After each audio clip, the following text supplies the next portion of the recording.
Today is day 33 of these 40 days of stewardship, and this week we are talking about the biblical stewardship concept of work. There's an old saying that says, if you love your job, you'll never work a day in your life. And man, it is a wonderful thing if we love our jobs. What do you need to be able to love your job? First of all, you need to love God. We talked about yesterday the idea that ultimately, even if we have a bad boss, we have a great God, and we ultimately work for Him. So to love your job, you need to love God. The other thing is, if you're going to love your job, you need to love the people who are there.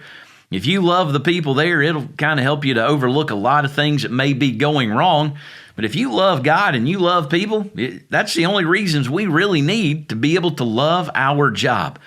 But there's something else that's kind of, man, if you can hit this lane, you will never work a day in your life because you'll really love your job. And this is the concept. If your calling and your wiring fit where you are working, you will love your job. So let's talk first about the concept of calling. The counselor at my daughter's school, Amy Pogue, she does a marvelous job working with students and helping them to understand their call. She doesn't call it college prep. She calls it calling prep. She's not helping them to find a future vocation. She's helping them to confirm a call that God has for their lives.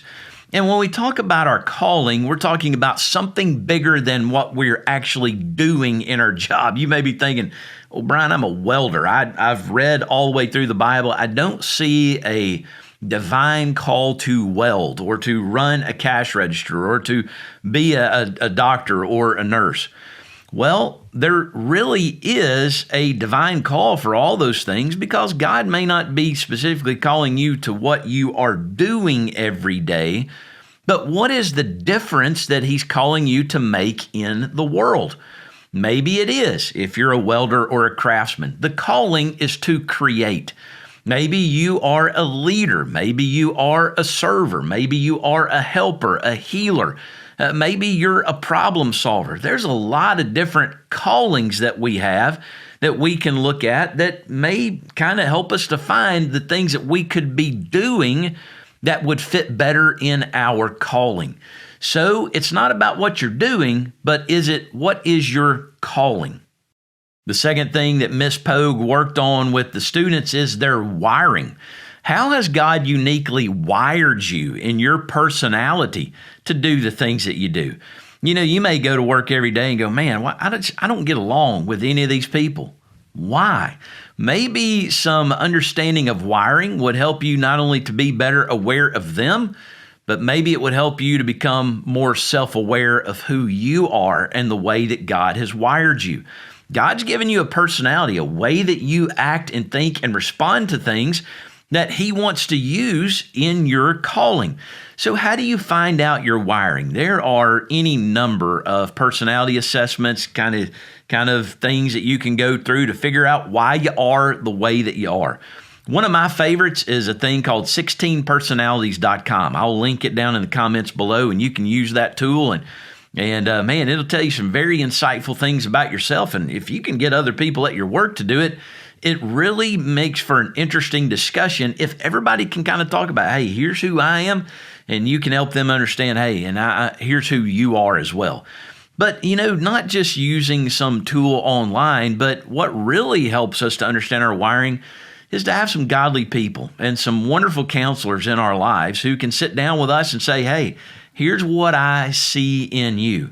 If we're going to have those kinds of conversations, we need to be humble and we need to be teachable. We need to be open to criticism for people to say, here's our weaknesses, and also to encourage us in our strengths and to tell us maybe where's some things that we need to be more self-aware and maybe some changes that need to take place. So here's the next question. How are you wired? So let's bring it all together. When our calling and our wiring fit where we are working, man, you'll love your job.